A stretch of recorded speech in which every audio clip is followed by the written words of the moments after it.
Hello कक्षा 10 के बच्चों, आप सभी का आपके अपने यूट्यूब चैनल शाहिद एकेडमी पर सभी बच्चों का स्वागत करता हूं। उत्तर प्रदेश माध्यमिक शिक्षा परिषद के द्वारा शैक्षणिक सत्र 2026 और 27 हिंदी कक्षा 10 का सिलेबस संपूर्ण सिलेबस जारी हो चुका है। इसी सिलेबस के अनुसार ही आपको 2026 और 2027 की संपूर्ण तैयारी करना है।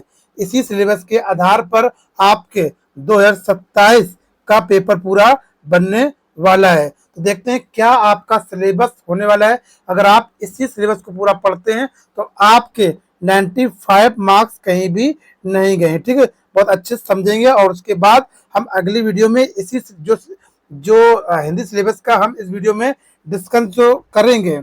ठीक है, डिस्कस जो करेंगे इसी में इंपॉर्टेंट क्वेश्चन, इंपॉर्टेंट पत्र लेखन, निबंध, जितना भी सब कुछ होगा इसी चैनल के माध्यम से मैं बताऊंगा। और साथ ही साथ मैं आपको ये भी बताऊंगा कि इस सिलेबस का पीडीएफ आप बिल्कुल फ्री में कैसे आप पा सकते हैं। ठीक है, बिल्कुल फ्री में आप कैसे पा सकते हो। उस वीडियो के लास्ट तक बने रहिएगा और देखते रहिएगा और साथ ही साथ आप ये पूरा सिलेबस नोट करते हुए चलेंगे। ठीक है, सिलेबस नोट करते हुए चलेंगे। सबसे पहले देखते हैं बेटा क्या यहाँ पर देखो नोट लिखा है।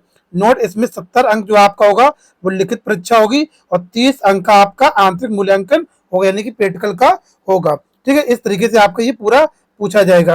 अब देखो यहाँ पर जो है इसमें आपके पेपर को इकाइयों में बांटा गया है।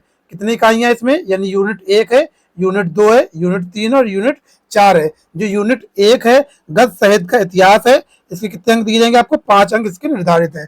उसके बाद पद जो गद्य खंड जो है वो क्या है, 11 अंक का आपका इसका है। उसके बाद यहाँ पर यूनिट सेकेंड है, यहाँ पे पद साहित्य का इतिहास, ये 5 अंक का यहाँ पर पूछा जाएगा। उसके बाद पद खंड जो है वो ये भी 11 अंक का यहाँ पर पूछा जाएगा। और खंड काव्य जो है वो 3 अंक का आपका पूछा जाएगा। एक एक डिटेल हम नीचे समझेंगे। और चौथा नंबर काव्य सौंदर्य का तत्व है, ये भी 3 नंबर का आपके एग्जाम में आएगा। यूनिट तीसरे की बात करते हैं, अब यूनिट थर्ड की बात करते हैं। तीसरे यूनिट की बात करते हैं, यहाँ पे देखो क्या है, संस्कृत वाला भाग है इसमें। और कितने अंक का ये होगा? ये होगा आपका 14 अंक। कितने का होगा बेटा? ये होगा 14 अंक का आपका पूछा जाएगा। ठीक है, उसके बाद यूनिट 4 है। यूनिट 4 में क्या है? पत्र लेखन है। यूनिट 4 में क्या है? यूनिट 4 में यहाँ पर ये पत्र लेखन है। देख रहे हो यहाँ पर ये पत्र लेखन यूनिट 4 में ये दिया गया है। पत्र लेखन यहाँ पर दिया गया पत्र लेखन है। उसके बाद 4 अंक का व्याकरण है, 7 अंक का निबंध है, 7 अंक का। इस प्रकार से पूछा जाएगा। अब देखते हैं, आगे बढ़ते हैं। यहाँ पे देखो ये प्रश्न को जो है, ये जो आपका पेपर बनेगा प्रश्न पत्र 2 खंडों में विभाजित होगा। पहला जो खंड होगा खंड आ, जिसको हम बोलते हैं बहुविकल्पी प्रश्न बोलते हैं। ठीक है, ये कितने नंबर का होगा? ये 20 मार्क्स का आपका एग्जाम में पूछा जाएगा। 20 नंबर का ये पूछा जाएगा। तो देखते हैं यहाँ पर कैसे पूछा जाएगा। ये देखो सबसे पहले यहाँ पर पहला प्रश्न होगा हिंदी हिंदी गद्य के विकास का संक्षिप्त हिंदी गद्य के विकास का संक्षिप्त परिचय और किससे? शुक्लयुक्त तथा शुक्लयोत्तर मुख से, शुक्लयुक्त और तथा शुक्लयोत्तर मुख से ये पूछा जाएगा। ठीक है, उसके बाद देखते हैं यहाँ पे दूसरा है हिंदी पद विकास का संक्षिप्त परिचय और किससे? रीतिकाल और ध्वनिक काल से आएगा। उसको देखते हैं। तीसरा प्रश्न जो है काव्य सौंदर्य के तत्व से आएगा। यहाँ पर काव्य सौंदर्य तत्व से इसमें रस है, अलंकार है, छंद है। रस में हास रस, करोड़ रस, परिभाषा, उदाहरण, पहचान में पूछी जाएगी। उसके बाद अलंकार में क्या है? उपमा, रूपक, उत्प्रेक्षा, जिसके लक्षण उदाहरण आपको बताना पड़ेंगे। उसके बाद छंद देखते हैं, सोठा, रोला, इसमें से आपको लक्षण और उदाहरण बताना है। ठीक है, लक्षण और उदाहरण बताना। फिर आगे देखते हैं, इसमें आगे देखते हैं। अभी आगे 4 नंबर जो आगे इसमें क्या बताना है? ये व्याकरण आ गई। हिंदी व्याकरण यहाँ पर है। हिंदी व्याकरण है तो हिंदी व्याकरण में क्या करना है? हिंदी व्याकरण देखते हैं। हिंदी व्याकरण में शब्द रचना के तत्व है। शब्द रचना के तत्व में क्या है? यहाँ पर का, खा, गा, उपसर्ग है, समास है, तद्भव सत्वम एवं पर्यायवाची, ये आपका पूछा जाएगा। संस्कृत में देखो 5 नंबर जो है, ये यहाँ पर 5 नंबर संस्कृत व्याकरण है, जिसमें सर्वनाम, तद और युष्मत पूछे जाएंगे। और क्वेश्चन नंबर यहाँ पर 6 है, वाक का स्वरूप होगा। 7 नंबर वाच प्रयोग और वाच परिवर्तन होगा। और 8 नंबर पद परिचय, विकारी एवं अविकारी शब्द होंगे। ठीक है, विकारी एवं अविकारी शब्द होंगे। अब देखो यहाँ से आपका पूरा जो है वो खंड आ खत्म हो चुका है। खंड आ जो है वो क्या पूरा समाप्त हो चुका है। अब यहाँ से क्या स्टार्ट होगा? खंड बा आपका यहाँ से शुरुआत होने वाली है। खंड बा की ये आपका कितने अंक का होगा? ये आपका 50 अंक का होने वाला है, 50 अंक। तो देखो इसमें सबसे पहले जो है सबसे पहले यहाँ पर क्या पहला प्रश्न है, यहाँ पर खंड गद्य हेतु निर्धारित पाठ वस्तु से गद्यांश पर आधारित प्रश्न है। और कितने नंबर होंगे आधारित प्रश्न, यहाँ पर 3 प्रश्न होंगे, हर एक प्रश्न 2 नंबर का होगा, तो ऐसे ये 6 नंबर के यहाँ पे पूछा जाएगा। दूसरा यहाँ पर देखते हैं पद हेतु निर्धारित पाठ वस्तु के पदांश पर आधारित प्रश्न होंगे, सेम टू सेम ये गद्य से नीचे वाले पद से होंगे, तो ये कितने, ये भी 6 नंबर के होंगे। उसका तीसरा नंबर देखो, संस्कृत गद्यांश का संदर्भ हिंदी साहित्य लिखना है आपको, 5 अंक का है। उसके बाद संस्कृत पद्यांश का संदर्भ, वो भी हिंदी साहित्य लिखना है, भी 5 अंक का है। उसके बाद निर्धारित 5 नंबर है, निर्धारित खंड काव्य के कथानक चरित्र चित्रों एवं तत्व आधारित प्रश्न आपको लिखना है, ये 3 अंक है। ये हर एक जिले के अनुसार, हर एक जिले के अनुसार अलग अलग होता है, ठीक है। अभी मैं आगे वीडियो में आपको बता दूंगा कि आपके जिले में कौन सा लगने वाला है, आप स्क्रीनशॉट अच्छे से ले लेना, ठीक है। उसको देखते हैं 6 नंबर, यहाँ पे 6 नंबर देखते हैं, ये का 6 का क्या है, निर्धारित गद्य खंड के पाठ वस्तु से संबंधित लेखक का जीवन परिचय एवं उनकी रचना आपको लिखना है।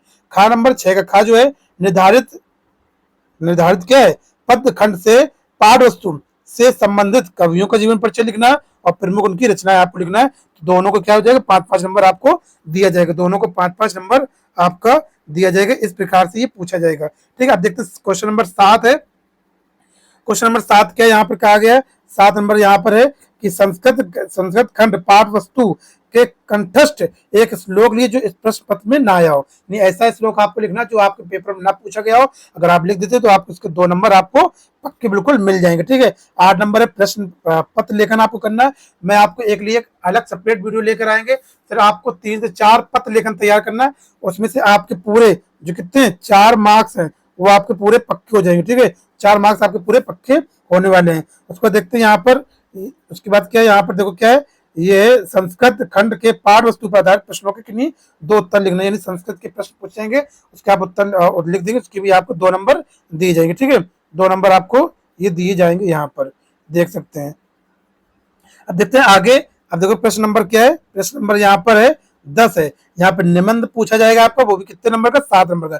मैं आपको ऐसे 6 से 7 निबंध बता दूंगा, बस आप अगर उत्तर तैयार कर लेंगे तो उसमें से एक बार निबंध आपके पेपर में नहीं जाने वाला है, ठीक है। ये आपका पूरा सिलेबस आपका 50 नंबर का हो गया। अब देखो इसका जो क्षैतिज सत्र 2026-27 हेतु मूल्यांकन किया गया वो किस प्रकार से किया, थोड़ा इसको भी हम समझ लेते हैं। सबसे पहले प्रथम आंतरिक मूल्यांकन जो है वो मौखिक अभिव्यक्ति आधारित परीक्षा होगी, अगस्त माह में होगी, 10 अंक की होगी, ठीक है। द्वितीय आंतरिक मूल्यांकन जो होगा वो दिसंबर माह में होगा, 10 अंक का होगा। और तृतीय जो आर्यांकन मूल्यांकन है वो 10 अंक का होगा। कैसे देखो, इसमें तृतीय में यहाँ पर यूनिट टेस्ट दिए गए।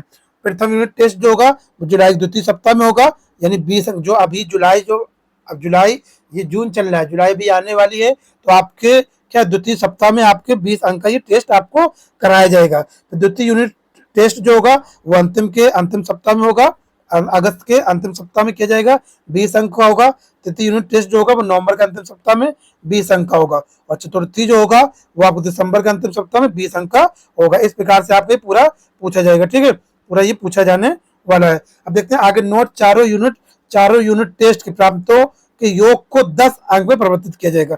ये पेपर तो आपको 20 नंबर का होगा, लेकिन इसको क्या कर दिया जाएगा, इसका परिवर्तन कर दिया जाएगा कितने नंबर में, 10 नंबर में परिवर्तन कर दिया जाएगा, ठीक है। आप समझ गए होंगे, यानी 20 नंबर का पेपर लिख के आएगा, लेकिन जब आपको नंबर दिए जाएंगे वो 10 नंबर के आधार पे ही दिए जाएंगे। अब देखते हैं यहाँ पर देखो क्या है, निर्धारित पाठ वस्तु कौन कौन से, गद्य में कौन कौन से पाठ आपको पढ़ना, मित्रता, ममता, भारतीय संस्कृति, अजंता, क्या लिखूं, ईश्वर तू ना गई मेरे मन से, और पानी में चंदा, और चंदा चांद पर आदमी। काव्य सौंदर्य देख लेते हैं, काव्य सौंदर्य पे देखते हैं कौन कौन से। काव्य सौंदर्य पे सूरदास, तुलसीदास, रसखान, बिहारी लाल, राम नरेश त्रिपाठी, मैथिली श्रवण गुप्त, महादेवी वर्मा, सुमित्रा नंदन पंत, मक्खन चतुर्वेदी, सुभद्रा कुमारी चौहान, अशोक वाजपेयी, श्याम नारायण पांडे और केदारनाथ सिंह। यहाँ पर इतना ये दिया गया है। फिर देख लेते हैं संस्कृत के कौन कौन से। यहाँ पे संस्कृत के वाराणसी, देशभक्त, चंद्रशेखरा, भारतीय संस्कृति, वीर पूजिते, अरुणसी, वेद केतु, संवाद और जीवन सूत्राणी, और पद्म प्रबुद्धो ग्रामीणा, केन की वर्तते और अन्य व्यक्ति विलास। ये संस्कृत के पाठ हैं, ठीक है, ये संस्कृत के पाठ हैं। और देख लेते हैं आगे। अब उसके बाद ये आपके पूरा होगा। अब देखो बेटा यहाँ पर जो आगे अभी दिया गया है निर्धारित जो पाठ वस्तु यानी कि जो खंड काव्य आपका है 3 नंबर का, ये सब जिले के अनुसार अलग अलग होता है। तो देख लेते हैं यहाँ पर किस जिले में कौन सा खंड काव्य लगेगा, और ये बिल्कुल फिक्स होता है, 3 नंबर बिल्कुल फिक्स होते हैं। देखो जो मुक्ति दूत का जो खंड काव्य होगा वो किस जिले में होगा, यहाँ पे देखो जिलों के नाम लिखे यहाँ पर, आगरा, बस्ती, गाजीपुर, फतेहपुर, बाराबंकी, उन्नाव, फिरोजाबाद और सिद्धार्थनगर, इतने जिलों में ये मुक्ति दूत का इसमें लगे खंड का। अब देखो बाकी यहाँ पर ये दिए गए कौन से जिले में क्या लगेगा, आप इसका स्क्रीनशॉट अच्छे से ले सकते हो, देख सकते हैं। ज्योति जवाहर का, अग्र पूजा का, मेवाड़ मुकुट का, जय सुभाष का, मातृभूमि के लिए कौड़ का, कर्मवीर भरत का और तुमुल का। ठीक है, ये यहाँ पर कोई परिवर्तन नहीं किया गया इस साल, जैसा पिछली बार था वही इस बार भी खंड काव्य में आपका पूछा जाएगा। तो इतने ये देख ले यहाँ पर कौन सा खंड काव्य कितने नंबर पे पूछा जाएगा और कौन कौन से जिले में कहाँ से पूछा जाएगा। आई थिंक आपको ये पूरा सिलेबस अच्छे से समझ में आया होगा। ठीक है, सिलेबस आपको पूरा अच्छे से समझ में आया होगा। और वीडियो अच्छी लगी है तो आप इसको लाइक करें, चैनल को सब्सक्राइब करें। और हाँ, इसका पीडीएफ जो है वो इसी वीडियो के डिस्क्रिप्शन में आपका इसका पीडीएफ लिंक वहां पे मिल जाएगा। वहां पे लिखा होगा पीडीएफ लिंक। ठीक है, वहां पे आप डाउनलोड क्लिक करके डाउनलोड पीडीएफ को कर सकते हैं और अच्छे से पा सकते हैं। कोई दिक्कत होती है आप मुझे मैसेज भी कर सकते हैं। नंबर मेरा है 7897151197। इस पर आप कॉल भी मुझे या व्हाट्सएप नंबर करके अपनी प्रॉब्लम को बता सकते हैं। ठीक है, आई थिंक मुझे सब कुछ अच्छे समझ में आया होगा। मैं अगली क्लास में आपको अगले सब्जेक्ट का सिलेबस बताऊंगा और साथ ही साथ इंपॉर्टेंट टॉपिक को भी बताऊंगा। जब तक अपना ख्याल रखिएगा, धन्यवाद, बाय बाय, जय हिंद, जय भारत।